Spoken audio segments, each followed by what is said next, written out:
Okay, introduction to powers. We're going to be reviewing some of your work from powers and roots in this unit from middle school, junior high, mainly from grade 9. And then we're also going to look at some of the beginning topics of 10C so that you get a little bit of a head start for those of you going on to 10C.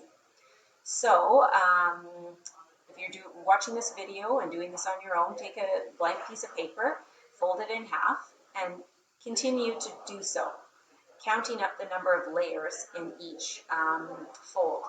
So when you do that, your first piece of paper obviously has 0 folds, so there's 1 layer. When you fold it once, then there's 2 layers of paper. When you fold it twice, then there's 4 layers. If you look on the side, you fold it into C. Then if you fold it again, there's going to be 8 layers. Fold it again, there's going to be 16. Now it's getting a little tough to fold. Again, that would be 32. So you see the pattern. You keep multiplying by 2. The most for a regular piece of paper that I can fold is 6. And there is a rumor out there that the max that you can fold any piece of paper is 7 times, no matter what size. So before we test that, we're going to fill in this chart here. Notice how we're showing it as a multiplication, the middle column. So 1 is just 1, 2 is just 2, 4 is 2 times 2, 8 is 2 times 2 times 2, 16, we just multiply that previous by 2, so there's 4 of them. Then there's 5 of them, and then there's 6 of them. Okay, and then for exponential form, notice how the exponent is increasing by 1. Remember back to junior high, anything raised to the exponent 0 is 1, so that's why we can show this as 2 to the 0. And then each time we keep multiplying by another 2. So this is 2 cubed, 2 to the 4th, 2 to the 5th, 2 to the 6th. If we extend on, we'll just follow the patterns because we actually can't fold it. So that would be 128 if we doubled it, and that doubled is 256. So then an extra 2 here. So there's 7 of them, and then there's 8 of them. So the number of folds tells you how many times you're multiplying 2 together, and also gives you the exponent on 2. Okay, so we've done that part. If you take a look at, or watch the video on Mythbusters, and you can then see whether it folds more than 7 times. So actually, I'm going to leave that for you to watch. The link is there, and you can just copy that into your browser and watch the video. Basically, you'll see that they take a football-sized piece of paper and fold it. They get past 7. They actually get to 10. Then you'd think they'd stop, but they got basically a forklift to help lift it because it was so heavy. They did get 11 folds. Okay, so I'll let you watch that. Okay. So definitions, just a reminder for powers. Here the base is the big number, okay, and the exponent is the little number. The exponent tells you how many times you're multiplying the base by itself. So a power is an expression made up of a base, the number you multiply by itself, and an exponent, the number of times you multiply the base. So the whole thing we call a power. Sometimes we get a little lazy with our terminology, and we call the exponent a power. It can be, but we never call this whole thing an exponent. An exponent is that little number, and sometimes we actually say power, because we'll say 2 to the power 6 rather than 2 to the exponent 6. Really, we should say exponent, but sometimes we get a little lazy with that. Okay, so for 5 to the 4, The base is 5, the exponent is 4, and the entire expression is called a power. Okay? Sometimes it's called an exponential form of a number. Okay? So if you're asked to write this in exponential form or as a power, then you know that your base has to be 5, right? And your exponent has to be 4, because there's 4 5s multiplied together.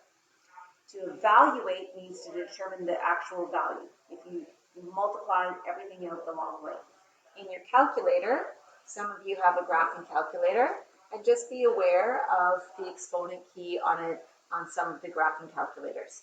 It's the up arrow key. So if we go 2, and then this key here to the exponent, 10.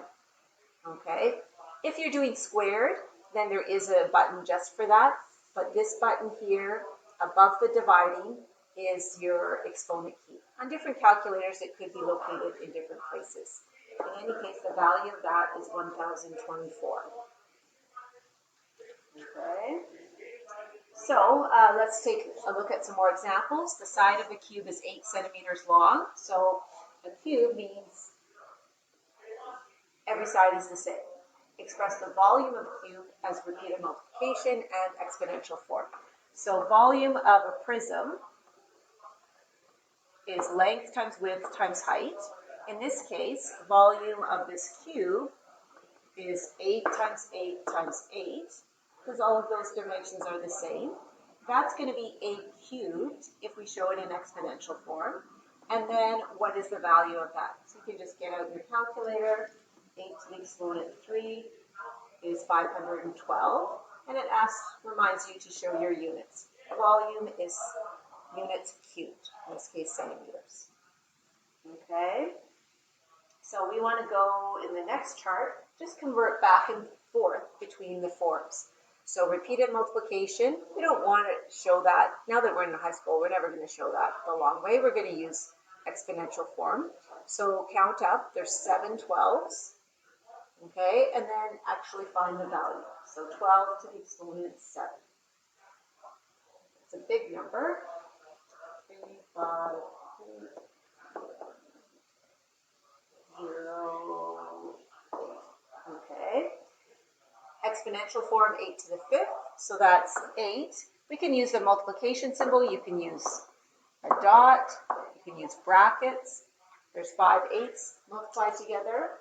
And so 8 to the exponent 5 is 32,768. Then this one's a value. So we have to find a number that we can multiply by itself to get 216. So you might think, well, it's an even number. Could I do 2's? Well, take a look back at your first page, because those were all powers of 2, right? If we look at the actual value, we don't see 216. It would be somewhere in there. So obviously 2 is not going to work. Okay, then you might think, okay, let's try 3. Can I multiply 3 by itself? So you can try. So let's do, say, 3 3s is 27. Times 3 again is 81. No, times 3 again is 243. Too big. So it's not 3s. Then maybe 4s. 4 times 4 times 4. 64 times 4. Too big. So then 5 we know will not work because it doesn't have a 5 or a 0 at the end. So try 6. 6 times 6 is 36. Let's try 6 times 6 times 6. That's 216. Okay, so that works. So this is 6 times 6 times 6, and this is 6 cubed. Okay, so sometimes you have to do a little bit of trial and error. The next one, be careful of where the brackets are. And just remember, if you start with a decimal in your brackets, you can show your answer as a decimal. If you start with a fraction, likely it's going to be fraction answer. So really, we only show decimals if there's a decimal within the actual question. Reminder, we did review this a little bit before in Unit 1, but we have in -2 to the 4th really means -2 times -2 times -2 times -2. Well, that's 4 negatives multiplied together, so we know it's going to be a positive answer. Anytime you have an even exponent on a power where the base is negative, your answer is positive. Okay, 6.5 to the fourth, I need my calculator. I don't know what that is. So 6.5 to the exponent 4. And again, because it's a decimal, you can show it as a decimal. Okay, and then fraction, really think about what that means. That's 2 sevenths times 2 sevenths times 2 sevenths. Multiplying those together, that would be 8. I'm not sure what 7 cubed is, so I'm going to put it in my calculator. It's 343. Really, that's the same as 2 cubed over 7 cubed. Okay? So that 3 refers to everything inside the brackets. Next, we're going to look at negative bases and what happens as you increase the exponent. So if an exponent is 1, really we don't need to show that. That's just negative 2. If it's squared, that's negative 2 times negative 2, which is positive 4. So notice how these exponents are increasing by 1. So really we're multiplying the previous answer by negative 2. So that would be negative 8. That by negative 2 is positive 16. That by negative 2 is negative 32. Positive 64, negative 128. Okay, let's look at the patterns. So which ones are negative? With an exponent of 1, exponent of 3, exponent of 5, exponent of 7. Okay, so that means the value would be negative when you have an odd exponent. Okay, even exponents give you positive. Okay, kind of like remembering back to just multiplying any integers together. An even number of negatives gives you a positive answer. All right, so let's look at these columns here. The first column in A, they all have squares of 4 or negative 4, some version, and we're just looking for what the difference is between them. So negative 4 in brackets squared is positive 16. Negative 4 squared, that's a negative, and then we evaluate 4 squared, which is 16. The 2 only refers to the number directly in front of it. Okay, that would need brackets to change that to a positive. Here, this negative 4 is in brackets squared, so we know that that's 16 from the first one, and then a negative out front. Okay, so it changes the sign. Now with exponent of 3, negative 4 in the brackets, that's going to be negative 64, odd exponent on a negative.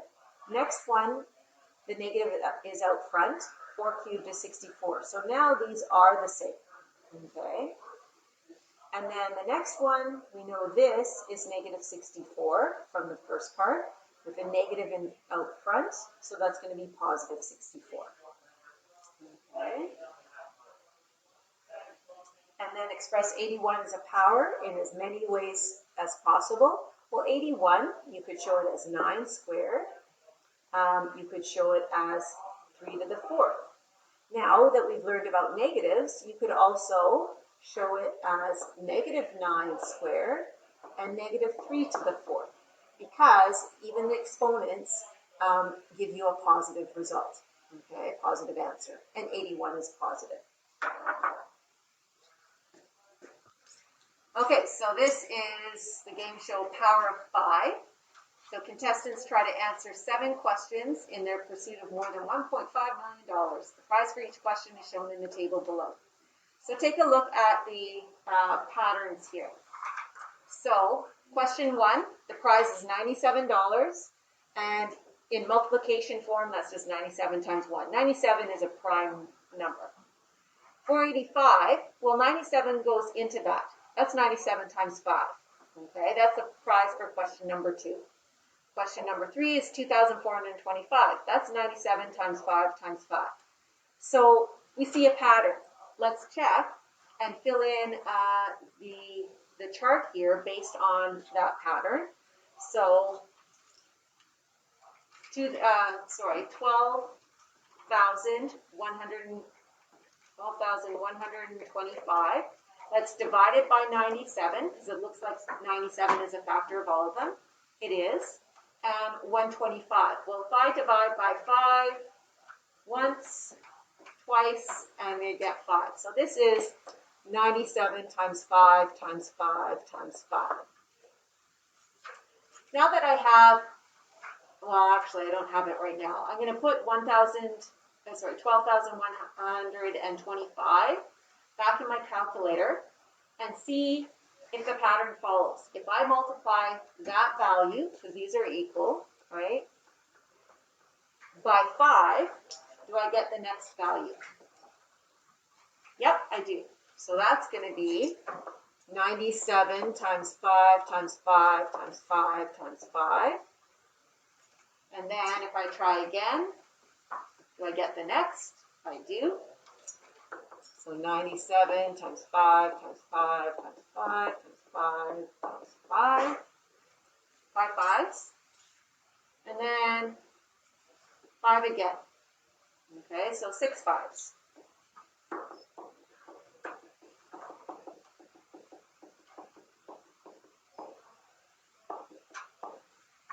Then show those in exponential form. Well, there's nothing really to show here. It's 97, except for the fact that anytime you raise any number to the exponent 0, you get a value of 1. So really, I could show this as 97 times 5 to the 0. Next one is just 97 times 5 to the 1. Really, we don't have to show the 1, but if we're asking for exponential form, that's what it would be. Next would be 97 times 5 squared. Okay. Then times 5 cubed. So they're all the exponents on 5 are increasing by 1.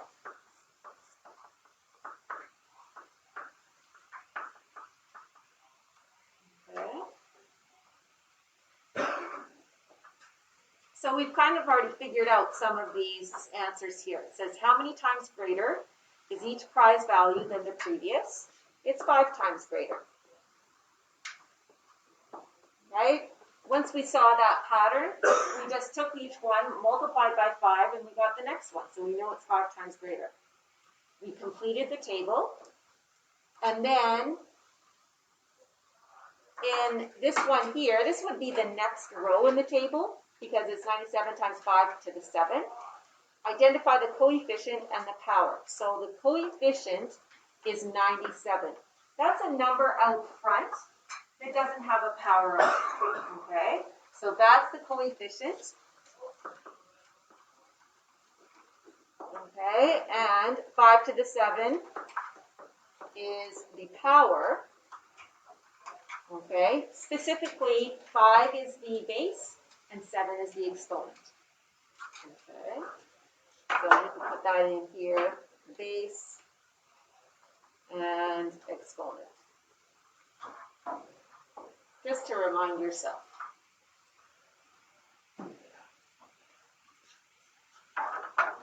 Some other things to look at is ways to show that expression there.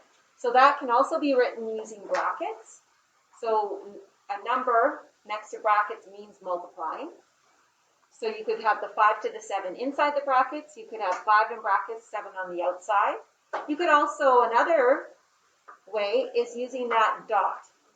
Not a decimal, but a dot in the middle. That means multiplication as well. But you wouldn't put 97 and then 5 to the 7, because that really looks like 975, right? So you got to have some way of knowing its multiplication. Okay, so in question 1, it just says evaluate. And then in question 2, it says evaluate but show your work. So really order of operations here. We've done some of these before in Unit 1, but now I've incorporated more powers in them, just so that you have to practice that a bit more. In these ones, biggest thing is to remember you have to evaluate the exponent first. So this power, you got to deal with that before you multiply by 7. Sometimes students will say, oh, that's 14 to the 4. No, it's not. Okay? Order of operations says you do exponents before multiplication. So this is 7 2 to the 4th is 16. So you can just replace that. Now, it doesn't say to show your work, and these are sort of one markers, but I would encourage you to do so. So 7 times 16 in your calculator is 112. Okay? If you put it in without evaluate, so just as is, then it's going to look like that, and you should get the same thing. Okay.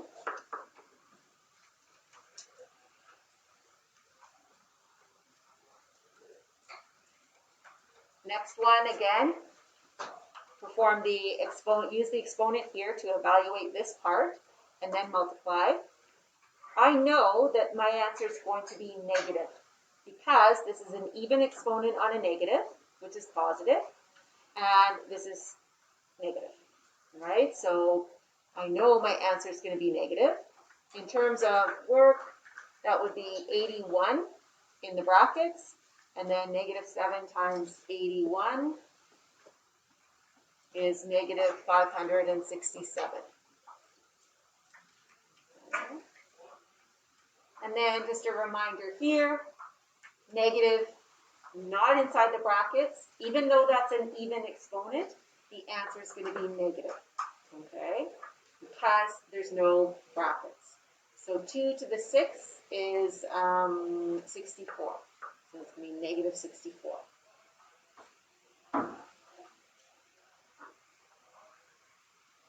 Okay. And then example 2, again, showing your work here, powers first. So you need to do 10 squared, you need to do 8 squared, you need to do 2 squared.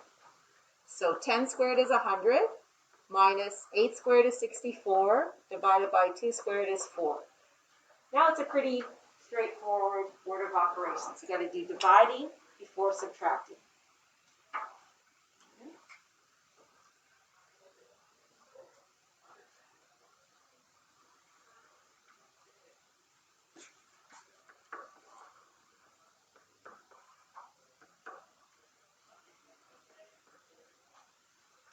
If you worked ahead, check and make sure you got the same answer as me.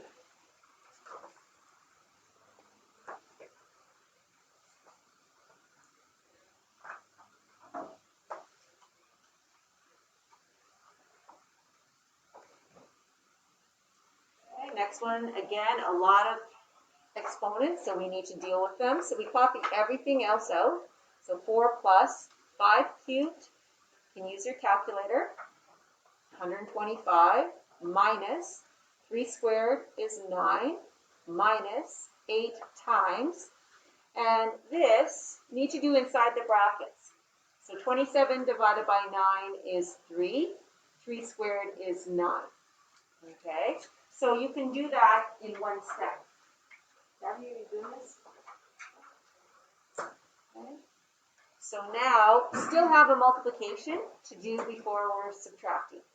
So you could add and subtract these and stop there, or I'm just going to copy it all out.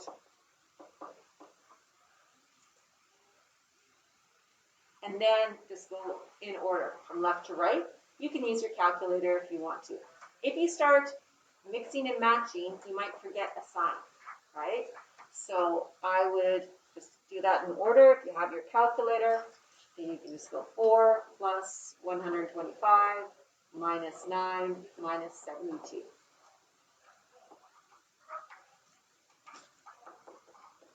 Sometimes students end up thinking, oh, I'm going to do my negatives first, which is fine. These happen to be both negatives, but then they kind of forget that it's negative and they add it when they switch it around, or vice versa. So just keep it in order and go from left to right. Next one's a little more complicated, so definitely do the brackets first, and within those brackets there's some powers. Okay, so definitely do 5 squared minus 3 before you do anything else.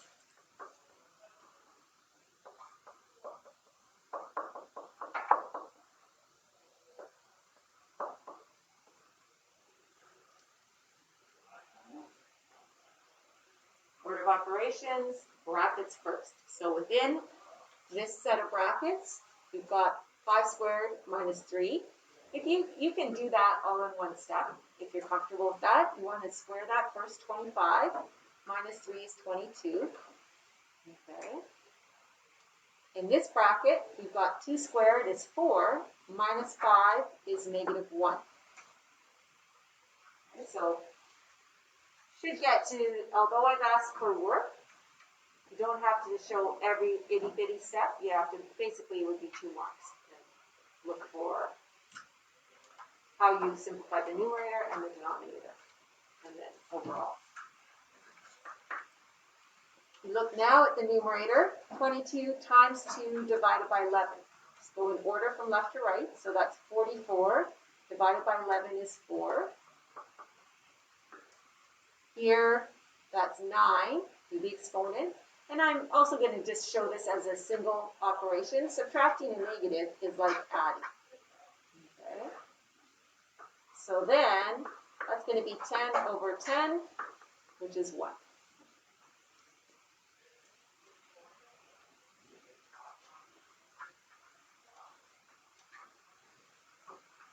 And last question is evaluate. So you've got an algebraic expression, that's variables, and we want to now substitute in those values for each of the variables. So 3 goes in for x, negative 2 for y, negative 4 for z. Biggest thing here is put brackets around what you're substituting, especially if there's exponents.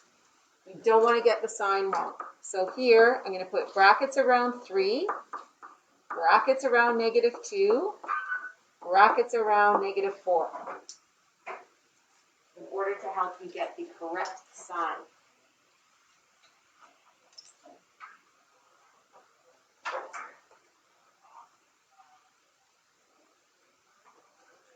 So, what's 3 cubed? Do it on your calculator if you need to. What's negative 2 in brackets to the 4th? Got to do those first. The order of operations. Okay, and then when you're subtracting a negative, I'm just going to show it as one single sign. It would be adding. And then you add those together.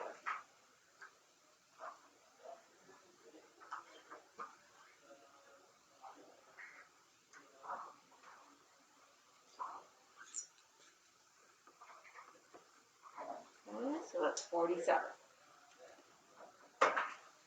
So that was adding powers. The next one is multiplying powers. Notice here how it has a negative out front. So when I do my substitution, I copy the negative out, then I open brackets for x, okay, and put in the 3. Open brackets for y, put in the negative 2. Open brackets for z, put in the negative 4.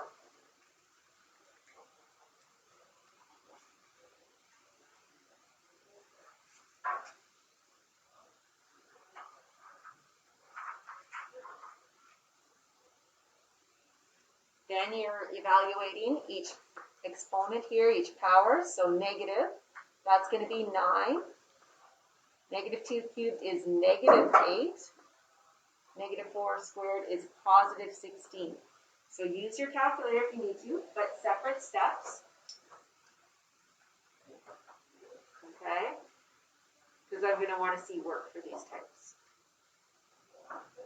And then that one, I don't know that off the top of my head, so I'll get my calculator out. It's negative in front, so that's like, you can copy it out exactly like I have it with the brackets. Or you can use a multiplication symbol. Okay, we know it's going to be positive because there's 2 negatives. Okay.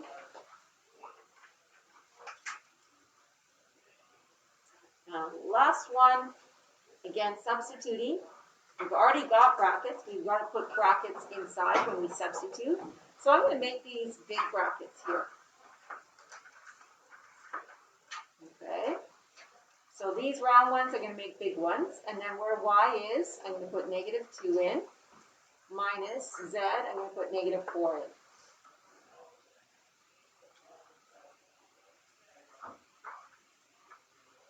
So order of operations, brackets first. So I need to figure out what this is before I can go to the exponent step. So in those brackets, I've really got negative 2 plus 4. When I get rid of those brackets inside, and that simplifies to 2. Now I can make it back to round brackets because there's nothing else to do in there. And that's 4.